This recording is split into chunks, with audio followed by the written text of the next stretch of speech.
Can Black Ops 6 save Call of Duty? That is the big question that a lot of people are asking, because the kind of general consensus around the game over the last couple years is that it's just kind of cookie cutter, copy paste, same thing every year.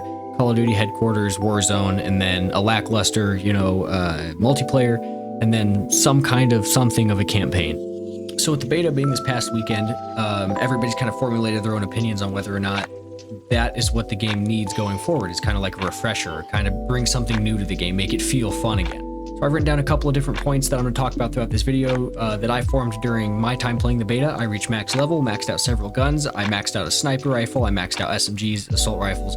I try to be as diverse as possible, playing with different weapons, different attachments, different classes, different stuff.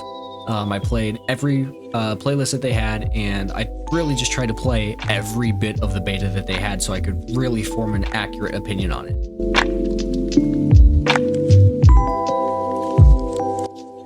So in the background here, we got some Call of Duty Black Ops 6 gameplay that I got over the weekend playing the beta. These are clips from my live stream, which I will link down in the description. Now, the first thing I would like to talk about just right off the bat is the movement. I've seen some mixed opinions on the movement in this game. People have said that it's too fast, or it's too all over the place, it's too hard to, play against or play with. And then some people said they love it. And me personally, I'd say, I don't love it, but I really like it. I think the way that the movement's set up in this game, it's not too fast, it's not too slow. Once you get the hang of it, it's just right. With Omnimovement, I think it's a fun new addition. Me personally, I didn't really have any problems with it. I had, the instances everybody was talking about where, you're aiming at somebody and, they just dolphin dive to the side and they kill you, right? And I can understand why some people get frustrated by that, but like if you're just in the moment and you're just playing the games, most of the time when that happens to you, you'll find out that you kind of like laugh at it or chuckle at it. And to me personally, that kind of added to the game. It gave me another thing that was so unbelievably stupid that it happened to me that I couldn't help but laugh instead of, throw my controller into the wall. Now, although I could see why people get, angry or upset about it, they don't like, that it's harder to track, especially with sniper rifles, right? Like you got them in your sight, dead center, and then they just decide to slide backwards. It's like, okay, well now, the sniper rifle's so slow that it's like you go to aim and you get hit. Now the flinch is too much and you're dead. You don't really even have a fighting chance. Now I'll get into the sniping stuff later on. That's a whole other point I'm going to talk about. But as far as the movement goes, personally, I liked it. I really have nothing bad to say about it. All the things people get upset about with like, harder to track, or, somebody just dives around the corner and you don't even see them. And by the time you realize that they're there, you're dead. I just found that something else just stupid that I could just laugh at. I thought it added to the game rather than, made me rage or get angry. And overall, I just thought it was, fun. I think it was just the right kind of addition to the movement system where it's not too much, it's not too little, it's just enough to feel new and feel fresh, which is one of the things that we've just been looking for in Call of Duty for so long. Second thing I want to talk about is the time to kill. So after going back to Modern Warfare 3 after the beta, because I hadn't played Call of Duty in, a long time. I hadn't touched Modern Warfare 3 in, months. I played Cold War a couple times during a couple streams leading up to the beta, but that was about it. I hadn't played Call of Duty in a while because Modern Warfare 3 to me was just so insufferably bad to play. I've never been the biggest fan of Warzone, so Battle Royale games aren't really my thing, so I never really played that. So once multiplayer was just a pain in the ass to play, I really just couldn't find myself, enjoying it anymore, so I just stopped playing. And part of the reason why I didn't like the multiplayer for Modern Warfare 3 was just the time to kill.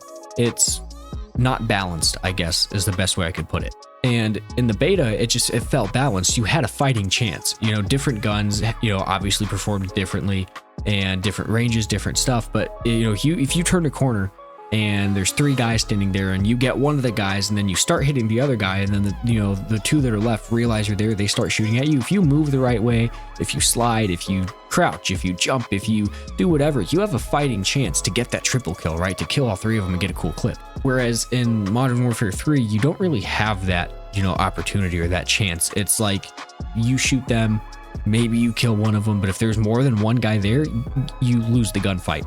And sometimes, yeah, there's the exception where, you'll catch them off guard, you'll kill a couple of them or whatever. But like for the most part, if there's more than one person or more than one enemy and you engage in a gunfight with them, you're going to lose. And in the beta for Black Ops 6, it really wasn't like that. You had a fighting chance. You had an opportunity to win these gunfights or to, get cool moments out of it. And I personally really liked it. I thought it was fun. Now going on to the next talking point, we have the maps. So there weren't too many maps. There were, I would say just enough, for a beta. I think it was pretty solid. So my personal opinion, Rewind, the worst map in the entire beta.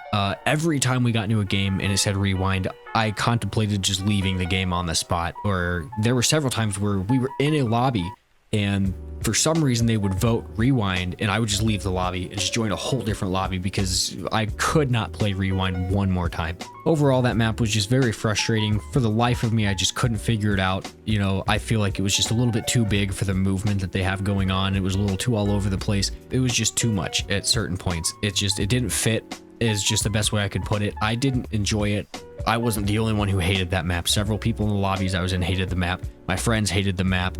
It was just, we did not like it. It did not fit. It did not feel good to play on that map. It was just, every time it came up, it was just a frustrating experience. And I think that's one of the only negatives that I have coming out of the beta. That map is really just the one, maybe one of very few things that I just really did not enjoy or like at all about the beta. Now, in my personal opinion, I think Babylon was the best map. I really enjoyed playing on that. I really had that, by the end of the beta, I had that map down to like a T. I had the spawns, I had the movement, I was able to play the map and not let the map play me. I knew where to be, I knew where not to be, depending on the weapons I was using, the type of, gameplay I was going for, whatever it was, I knew how to play that map. And it was a very easy map to learn, very easy map to navigate, very easy map to just play in and learn and level up weapons and just get XP. And it was a really fun map. I really liked it. I think the layout was perfect. I think the size was perfect. I think the spawns were pretty great. Overall, I think the Babylon was the best performing map in the beta. Me personally, though, I think I would put Scud as like a close second. I know a lot of people online. I've seen a lot of people really, really hardcore just shitting on that map. And I can't really see why. I mean, I guess I can, but I can't. The trenches are a little, hard to navigate in, and people are kind of hiding and popping up here and there. And then there's that random building all the way in the back on the other spawn where it's like, why is somebody there? But like I said, to me personally, I really didn't have much of a problem with it. I actually enjoyed it. I feel like that was my sniping map. I sniped a lot more on that map than anything else, because I had those trenches, because I had those buildings, because I had those points. And I was trying to go for quick scoping. I did hard scope here and there, like traditionally sniping, but I did try to quick scope, and I thought it was cool to quick scope because you had those trenches, you had those corners, you had those peeking areas, you had all that stuff where you could practice your quick scoping. Then you could also fall back and use like traditional sniping and hard scope and, head glitch or whatever, and, sit back. And I think that map provided a good balance for that kind of gameplay style. Now, while I'm on the topic of sniping, that'll lead me right into the next talking point, which is sniping. So at the start, I really didn't like the sniping. I used whatever the sniper was at the start, and it's the semi-automatic one. You got a good trigger finger, good aim, you can do pretty okay. Most of the time, I found that, I started to get, 2-shot kills. Because, if you didn't hit them at a certain point, or close enough, whatever, if, whatever point, down, if you hit them there, it was a 2-shot kill with people diving everywhere. You quick scope, you get them, you get them in the foot, right? You hit them in the foot while they just dived, and you're pretty much point blank range is still not going to get them. So it's going to be hit markers. But then with the sniping, I also realized that the sway was just so much on the scope. When you would aim down sight, like you would aim down the sight, and instead of it being right in the center where you aim down sight, and it like sways off to the side and a little bit, and then it steadies itself out. So quick scoping was really hard to get the hang of at the start. After I leveled up and I unlocked the second sniper rifle that was in the beta, that's when it really started to take off for me. Like level 0, level 1, like sniper rifle, the second one that you unlock in the beta, that one was not fun at the start. 0 attachments on it. It's very slow, very, very slow. The sway is a lot on the scope. It's just kind of all over the place. It's hard to be accurate unless you're hard scoping. It's hard to aim. It's hard to track and follow people. It's a very hard thing to pick up. So unless you're willing to grind out and get those attachments and level up those sniper rifles, it won't be enjoyable until you get to that point. So starting off, it's slow, it's aggravating, you're going to die a lot. You flinch a lot when you get shot. You can't track people if they dive or they slide. Pretty much anything close quarters, you're not going to win unless you are luckily, swaying in the direction that they're going. Now, longer distance, starting off, that's what I would recommend to level up those sniper rifles, is to take those longer distance, positions and just kind of hard scope. Like, honestly, just be a traditional sniper. Stay back, mount your gun and just, hard scope, shoot people, level up your gun, and then get those attachments, like it'll move up your, aim down sight speed. It'll move, up your flinch resistance, your recoil control, all that stuff. once you get those attachments, once you get those things and you level that gun up, sniping is actually kind of fun. Now, I personally didn't really see too much of an improvement though as I leveled up the gun. So the sway when you first aim down sight doesn't really go away too much, and that's kind of unfortunate, but once you get used to it, you just kind of get used to it. It's just one of those things you just have to mess around with until you get comfortable with it. Now, I will say that the like tracking, like moving once you're aiming down sight, no matter how much like you play, no matter how many attachments you put on it, it doesn't get that much better. If somebody is right in front of you, point blank range, and they slide or they move or they crouch or whatever it is that they do, and you try to follow them, you're not going to win because it's so slow. Unless you like get out of aiming down sight, track them, aim down sight again, but then you're still slow. So you're going to lose that gunfight 11 times out of 10. If they move, you can't track them. You can't follow them. You're going to lose. Now that, I think those are like the couple other things besides the map rewind that I didn't really like, but you know, now let's get into the good part of sniping. For the most part, I think I got like 4 hit markers the entire beta, total sniping. Sniper rifles in this game are very effective. They're very good at what they do, and that's, you know, sniping. And like I mentioned, when you get used to that sway, when you aim down sight, you can actually get some pretty decent clips, quick scoping. I got a couple double kills, couple triple kills. I think I got, you know, a Fury kill at one point. Like I got some pretty okay clips during the beta, just quick scoping. And I mean, it definitely wasn't easy. I had to get, you know, the hang of it. And part of it was honestly luck, but you know, it's not impossible. Once you play it enough, it actually becomes fun. Now, with that being said, you have to know which maps to snipe on and which maps not to snipe on. Obviously, I said Scud would be a good map for sniping for both long and close distance sniping, because you could stay back and you could hard scope, or you could be close up and you could quick scope in the trenches or anything like that.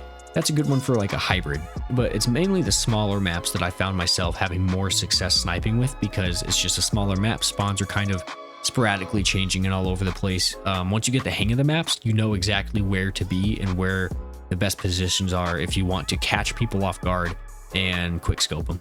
So yeah, overall, I'd give sniping a pretty solid, I'd say like 7.5 out of 10 for the beta. I'm hoping that they improve some of these things that I talked about were the negatives when the actual game comes out. I hope that there's more sniper rifles, and I hope that they're faster or better than the ones we had in the beta. Even though they were okay and they did the job, I still feel like they have a little bit of improvement to do. Now, the last major talking point I want to get to is the one that everybody talks about, and that's skill-based matchmaking. So if you go online, you go on Twitter, you go on, you know, whatever, you're going to see a lot of people talk about skill-based matchmaking. They're going to talk about how much they hate it and it screwed them over and it ruined their experience and all that stuff. And I think I'm fortunate to say I'm one of the only people that I have seen that really didn't have it affect them that much. Everybody was saying that they had games where they did good for like 3 games, and then for like 12 games, they just could not go positive. They could not get a good game in. And I didn't really have that problem. I maybe had like 1 or 2 games here or there, like every other game, where I went negative by like maybe 3 or 4 kills at most. But for the most part, I was very even, or even some games very positive on my KD. I had a lot of good games and I had very, very few bad games. I feel like skill-based matchmaking just really didn't affect me that much. If you play pretty consistently, you're gonna, you know, get matched with pretty consistent, you know, skill levels. I'm a pretty consistent, you know, player. I pretty much average around the same amount of kills every game, average the same or less deaths every game, average the same amount of like assists every game, stuff like that. So I'm a pretty consistent player. And I noticed that that consistency kind of just stayed there the entire beta. I had some really, really good games where I went like 57 and 12. And then I had, you know, 8, 9, 10 games later, I had a game where I went like, you know, 27 and 32. And then, you know, in between there, I'd, you know, be a little bit positive, or I'd be even, or a little bit positive, or a little bit more than just a little bit positive. But I rarely had any games where I went negative, and if I did, it wasn't by much. Now, I would say the skill-based matchmaking in the beta was definitely better than in Modern Warfare 3, or the last couple Call of Duty games, to, you know, really for that matter. If you go on Modern Warfare 3, you'll have a really good game or 2, and then you'll just get steamrolled for like the next 4 hours, and there's nothing you can do about it, and it sucks, and it's garbage, and it's boring, and it's hard to play. And I didn't run into that problem with the beta, like, at all. I had a pretty consistent experience, and I really enjoyed it. So overall, what I would say about the beta is that it was definitely a really, really big step in the right direction. I think that the movement was a perfect addition. It wasn't too much, wasn't too little. I think that the time to kill is just about there. I think there's a little bit of fine tuning to do, but I think it's in a pretty good spot. Definitely better than it has been the last couple years. I would say that the maps so far that we've seen are pretty good. You know, I'd say having one just horrible map, one dog shit map out of however many that we got for the beta, I think statistically the odds of us having more good maps to bad maps is better when the whole game comes out, because, you know, I didn't like any of the original maps from Modern Warfare 3. I didn't like any of the original maps, or maybe one or two maybe from Modern Warfare 2. So the last couple of years I really disliked a lot of the brand new original maps. So, you know, playing in some newer ones that like, you know, we haven't played in before that were good, it felt refreshing and it felt good to not just play Shipment 24/7 or Rust, or, you know, whatever the small map is for the week. I think the sniping, once again, needs a little bit of fine tuning. I think it's definitely, you know, better than it was in Modern Warfare 3, better than it was in Modern Warfare 2, and I think it's, you know, a step in the right direction for sniping. I think that it's manageable for quick scoping. I think it's amazing for traditional sniping, but I think, like I said, a little bit of fine tuning. Skill-based matchmaking, for me personally in the beta, was not that big of a problem. I didn't have any issues with it. My friend didn't have any issues with it. We didn't really have any problems with skill-based matchmaking, so we did pretty okay. And I think that it's definitely better than it has been the last couple years. So as of right now, I personally don't have a really bad, you know, opinion about it. And so would I say that Black Ops 6 is going to save Call of Duty? You know, honestly, I think this is probably the best chance it's had in a long time. The beta was refreshing, it was fun, I genuinely enjoyed myself, and before I played the beta, I wasn't going to buy Black Ops 6. I'm not even going to lie, I wasn't going to get it. I looked at the zombies, I looked at the multiplayer reveal, I looked at all of it, I looked at the leaks, and I said, no, copy and paste, same thing that we've been saying for the last couple of years, because that's all it's been. It's been copy and paste for, you know, a couple of years. And I looked at it, I said, nope, copy and paste, garbage, not getting it. And then I wasn't even going to play the beta, but I downloaded it, or like I re-downloaded Call of Duty like HQ or headquarters the night before the beta, like is a last second thing. And I'm glad I did, because now I'm going to buy it. I'm going to be a day one player. And I went from saying that for the second year in a row, I was not going to buy Call of Duty, to now I'm going to be a day one player, because that's how much I genuinely enjoyed it. And that's how much fun I genuinely had. So would I say it's going to save Call of Duty? Maybe not completely, but I definitely think it's a really solid step or point into the right direction. If they follow on this direction, if they follow on this path, I think they could absolutely save the game and pretty much give it like the revival that it needs to keep on going for another however many years they want to keep doing it. But what did you guys think? If you guys enjoyed it, leave a comment down below. If you guys hated it, also leave a comment. I want to know, what did you hate about it? Did skill-based matchmaking steamroll you? Did the snipers suck for you? Did you hate Scud? Did you hate Babylon? And did you love, you know, the other map, the one I hated? I already can't remember it. Everybody has a different experience. My personal experience was good. I enjoyed it. I loved it. But I know there are people that hated it, and I would love to know why. So if you hated it, you know, go in the comments, leave a comment. Let me know why you hated it. If you loved it or you agree with anything that I say, let me know why. Let me know what you guys think. And yeah, so if you guys enjoyed the video, leave a like, subscribe, and I will see you guys in the next one.